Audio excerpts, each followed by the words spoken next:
You've got courage to lead. Courage to lead. Be brave and be bold. Whoa. Let it roar.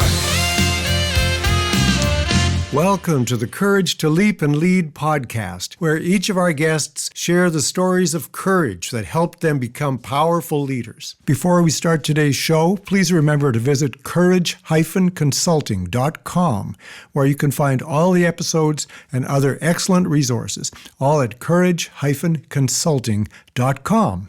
Now here's your host, leadership courage coach, C.B. Bowman. Right.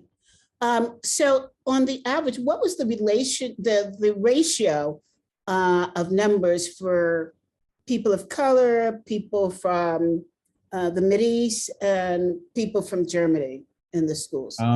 It's probably, I'd say probably 60% German background, 35% mostly Middle Eastern background, North African background, and about 5% people of color. An interesting combination. It implies really quite a bit of diversity within that. Absolutely. Yeah.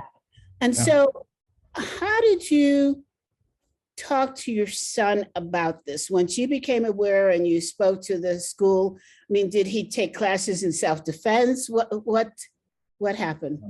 No, we said, okay, one thing that if anything happens, you're going to go to the teachers and speak to the teachers about that. Mm-hmm. Don't fight. It's no point. Now, the good thing is he can run really fast. If there's anything that's gone wrong, run. That's how you can do, that's what you can do better than anyone else. Okay? Yes. Don't fight, run. But also seek support from teachers, because they're there to support you. Mm-hmm. And that worked. And he's still faster than anyone else. So that gives me. It reminds me of the movie that I can't think of the name of with Hanks. Yeah. Forrest Gump. Yes, exactly. Run. Yeah, run. Run. Well, I'm so pleased that you were willing to discuss adoption, because there's so many children out there that need to be adopted. I know that one of my close friends, well, a few of my close friends have adopted. And one of the things that they've decided to do is to be sure to go back to the hometown where the child was adopted from, so that they could understand and appreciate the culture that they came from, as well as the culture that they're living in now. And so have you had a chance to take him back to Madagascar? We have spoken about that, and there were several occasions when he said, I would like to do that. But that was mostly during the years of the pandemic, so we were unable to do that. Yeah. So we still have plans for doing that, but it's on the books, but we haven't gone back there yet. But we will go back there at one point in time. And he already said that who he wants to be there with. So who are the people that he wants for him to join this trip. So that's really good. Who does he want to be with? Well, I mean, obviously us, and then his brother, and then one of his godfathers. I get the chills. You and your wife have done wonderful. It's such a wonderful story. Now, I want to talk to you about some additional courageous moments in your life. One was starting a company during a financial downturn. How does one have the, I want to say guts? It's beyond courage. It's pure guts to do this. Did you start it knowing there was a downturn, or did you start it and then there was a downturn? We caused the downturn. That's a perfect answer. We had started to work with each other, the three of us, so my two friends and I, in 2006. And we had started to work as basically the German subsidiary of a British firm. And over 2 years, into 2008, we had realized that there are a number of things that work well in this setup, and then there were a number of things that didn't work well. And eventually, we decided that we were going to separate from them and start our own. And that was in the summer of 2008. And you could see the dark clouds on the horizon, but it hadn't really materialized. So when we decided that we were going to go down that road, it was maybe September. Lehman crashed. And we said, we don't care. We're just going to go ahead with this idea. Now, this is where I think courage is like beauty. It's in the eye of the beholder. Oh, yes. Wait, did you read my book? That is a phrase from my book. Someone looking at this from the outside will say, you must be insane. We knew that we would get to keep the most important client that we had worked for over the previous 2 years. Because when I went there to negotiate the separation, David, the guy who owned the firm, said, look, Rolf, if you leave us, we will not have anyone who will be able to serve these people.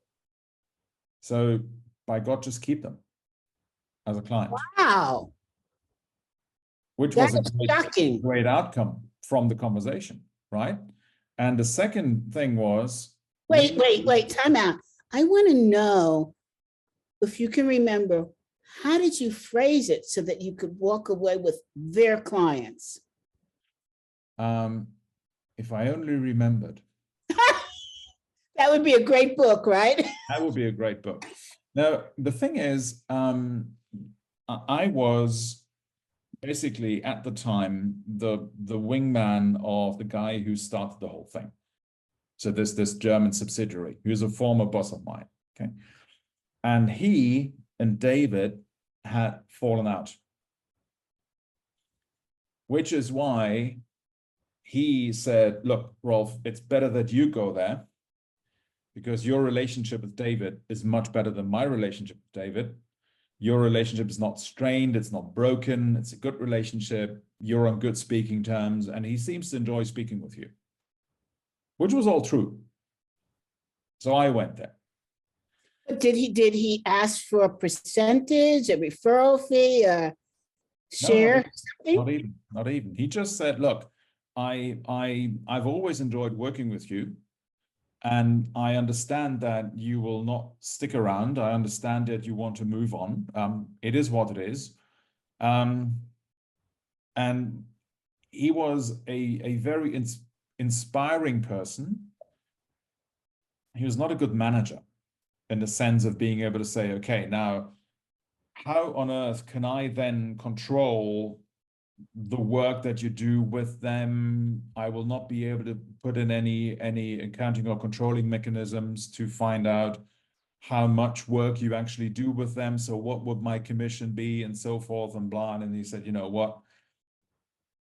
Take them, run with them. It's all good. It's all yours. So it was a blend of the quality of relationship we had and his unwillingness to get into this nitty-gritty detail of how do you build a contract and manage the relationship and so forth. And so I phoned home and said, guys, we're out. And by the way, we get to keep the client. Wow. This is probably what would be an Andy Warhol-like moment of fame, right? Your 15 minutes of fame. And we knew that they were a very good client.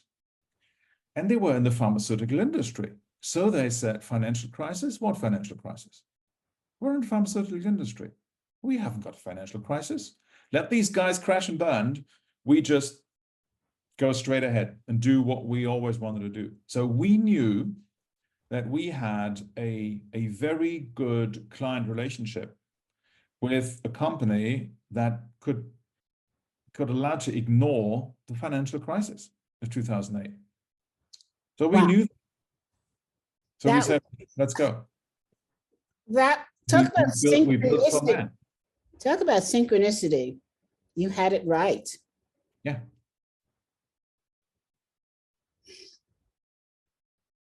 Okay. And this firm was pure coaching or consulting or what? One-to-one executive coaching and executive team coaching. So really just those two things.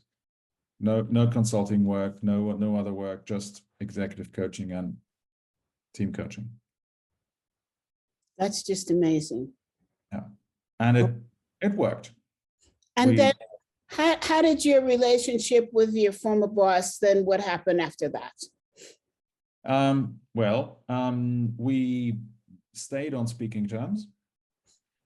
And then something really interesting happened in the sense that David continued to manage his firm in the way he wanted to manage his firm. And there were several of his associates who at one point we had worked with very closely, who started to reach out to us and say, hey guys, we see that you're separated. It's sad to see you go, but let's stay in touch and let's keep the relationship going, and you get a sense of where this is going.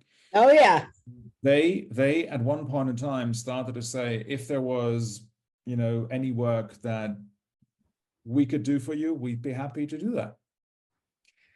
So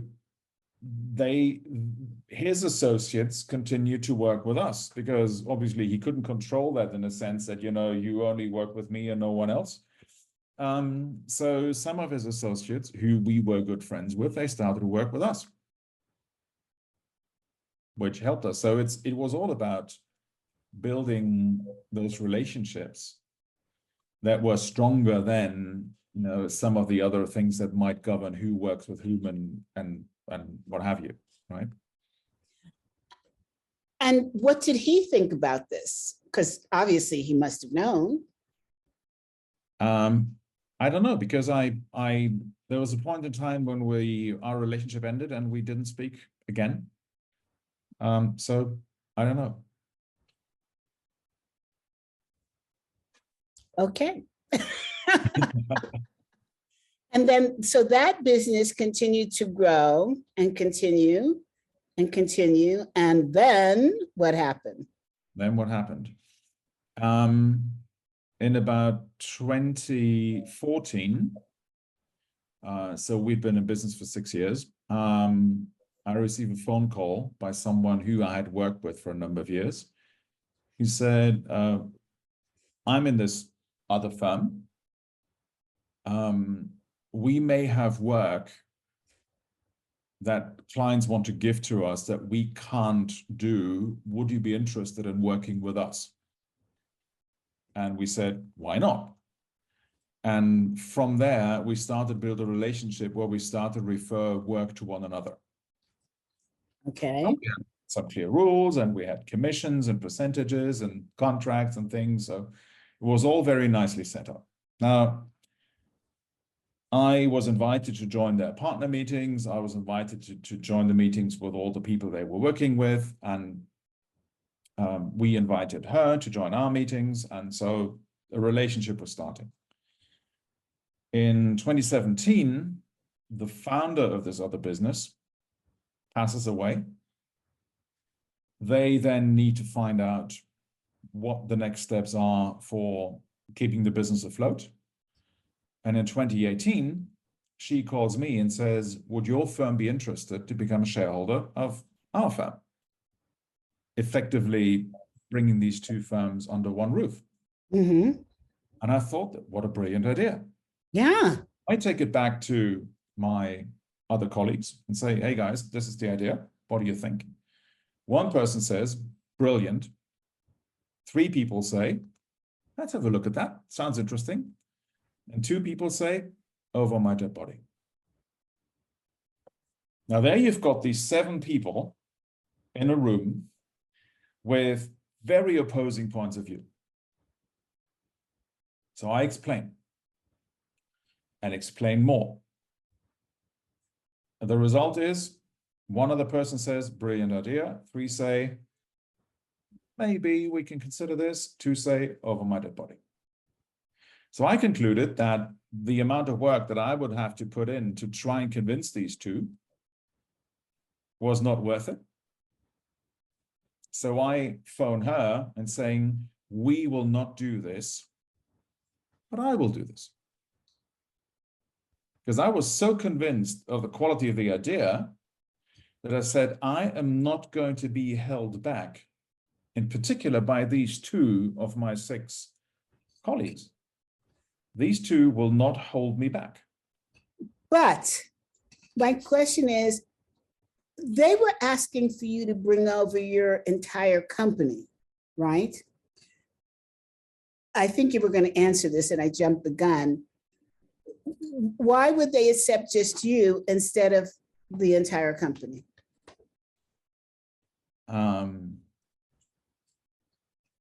Well, the obvious answer is because I'm so brilliant, but then that's not, not the answer anyone wants to hear. They said, we've got an issue here. The founder has passed away. The people who were still there felt that they wanted to continue, and they wanted this company to continue.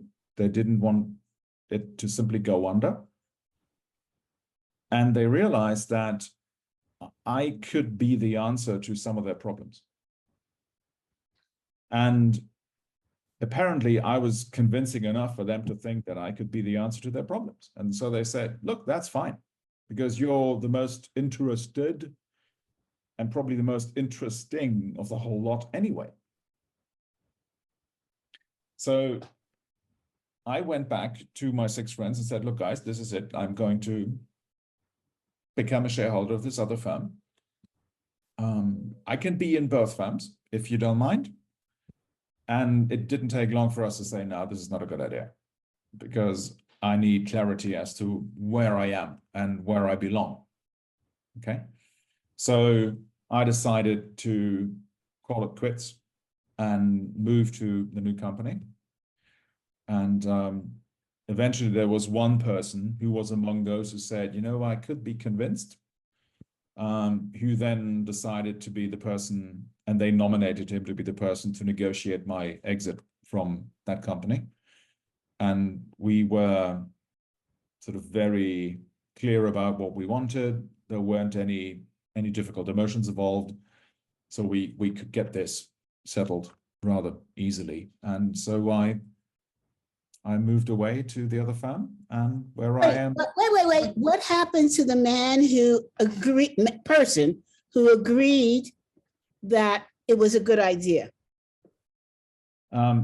He left. And joined you? No, because he at the time was in a phase of his life where he said, I'm totally happy to do the work we do. I have no interest whatsoever of being involved in managing a business. I'm beyond that. I've done enough of that. And so what he did is, at the same time that I negotiated my exit, he says, guys, I'm also leaving. So the 2 of us negotiated together, and we had the same conditions for the deal. And he said, I'm going to be willing to stick around and do work with the clients I serve, but I'm not interested in being a shareholder anymore. I'm not interested in having any managerial responsibility, any leadership responsibility in this business. I'm just happy to stick around as an associate and do work and enjoy myself. He was in a phase of his life where that was what he wanted to do. And I totally. So with 2 major, I'm sorry to interrupt, this is like a Robert Ludlum story. With 2 major people leaving, did that company survive? Yes. Wow. Yes, they survived.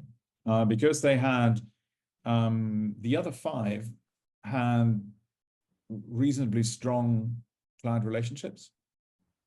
And part of the deal was that there be one client that had a very special relationship with me, and they always made it clear, we want you and no one else. So they agreed for me to keep that client, and I keep them to this day. And so that client moved with you to the new company. They followed. And then everyone else, all the other clients, the agreement was that I would hand them over.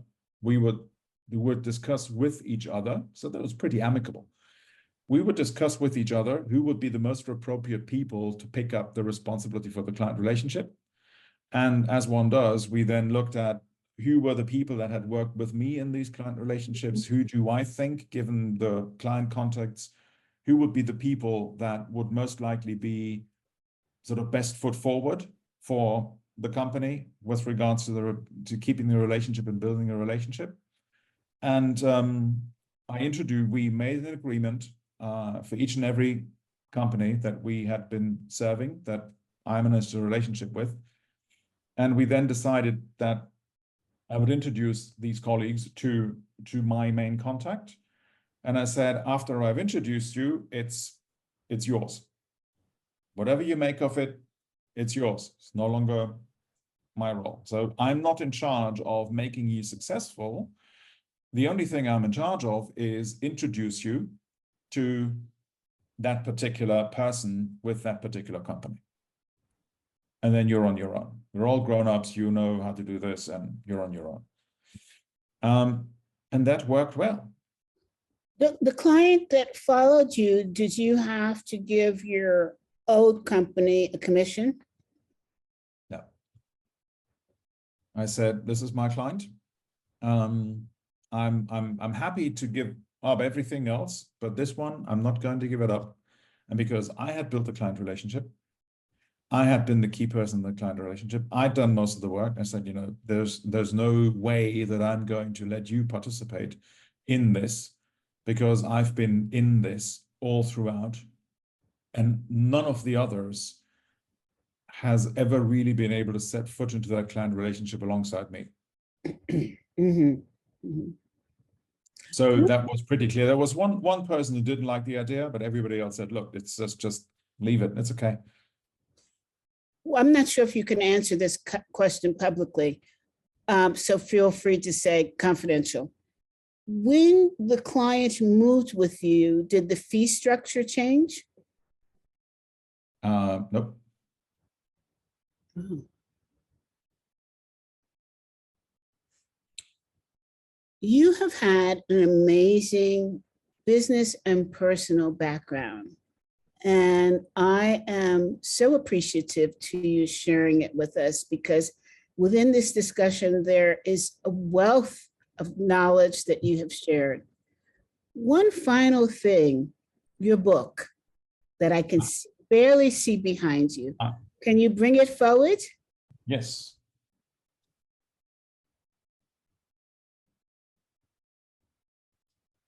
My Prism. And tell us more about that. The idea was that sort of the 6 of us who've written this are all executive coaches, originally from 5 different countries on 4 different continents. So if you're looking for a global book, this is a global book. Mm-hmm. And we had the idea of bringing all the experience that we have as executive coaches, working with very different people in very different countries and very different companies and very different roles, between the 2 covers of a book. And the main idea was, how can we, when it's important and useful, understand and then override our autopilot and choose more mindful behavior instead. What do you think? I have another question. I know that was going to be my last question, but I have another question. It seems as though recently there has been a slaughter of discussion around mindset. Is it over discussed? Is it just beginning? Where are we going with this? I think it's probably not over-discussed. It's underutilized. Oh, I So wasn't expecting that. When I was walking the dog this afternoon and sort of preparing for this conversation, I had this idea that there are so many ideas. A fraction of those ideas are good ideas. A fraction of those good ideas will be implemented well and become great results. And if we only use the understanding that we have around how mindset matters more, the world will be a better place.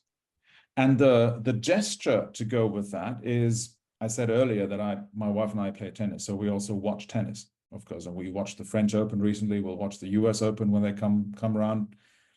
And you sometimes see those tennis players do this gesture, where they say the real mastery in hitting that ball down the line or across the court or score that point is not your ability to swing your arm and to hold your hand in the way that, you know, the ball goes where it needs to go. It's the mindset that allows you to do what you know you can do in the moment.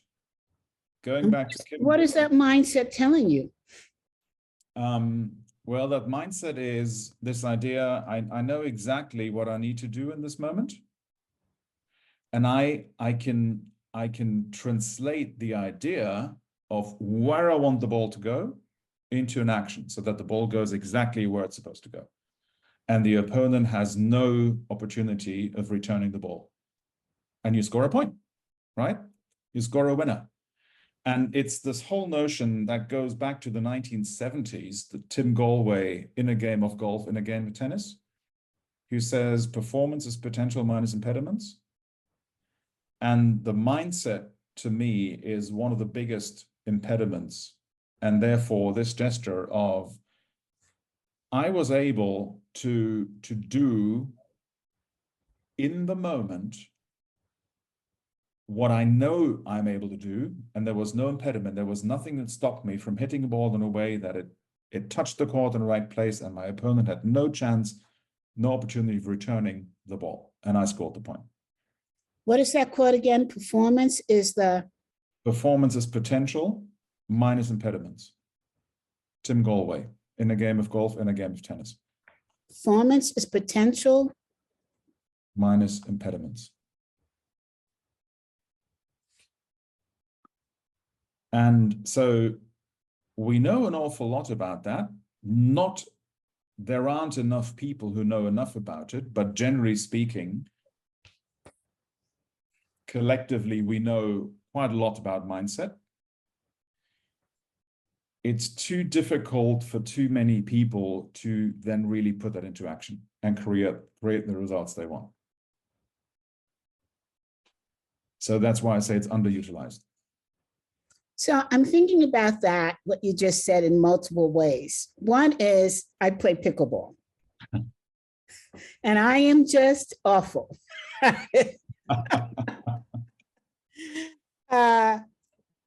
And so I'm thinking about my mindset in relationship to pickleball. And how pickleball players are antagonized by tennis players.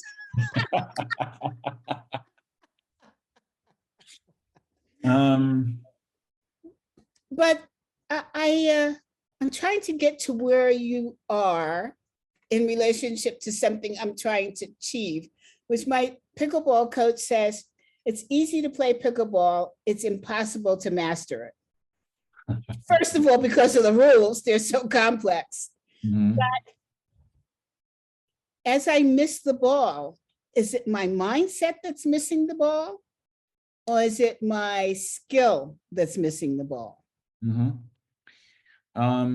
It's probably a combination of both, or it's one or the other, depending on the situation. So if I if I see in tennis, if I see the ball coming at me and I know I will not reach this, no matter what I do, then that's probably my skill that doesn't allow me to return the ball to the opponent.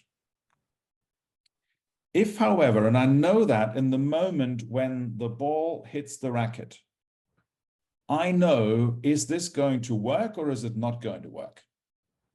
I sense it I play right-handed, I sense it in my right hand.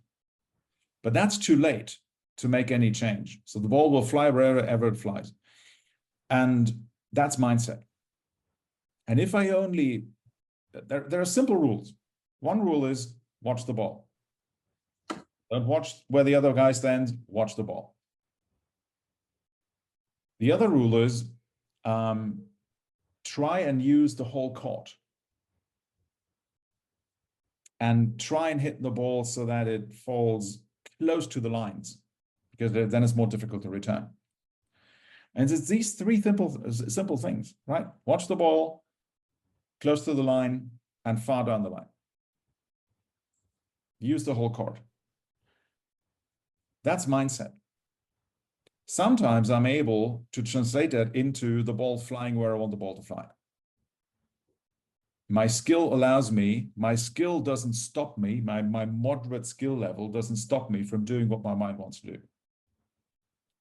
Very often, my moderate skill level will stop me from being able to do what my mind wants to do, which is why I say that at one point in time, I was asked for a biography to describe who I am. And I said, I haven't lost the hope of one day being a decent tennis player.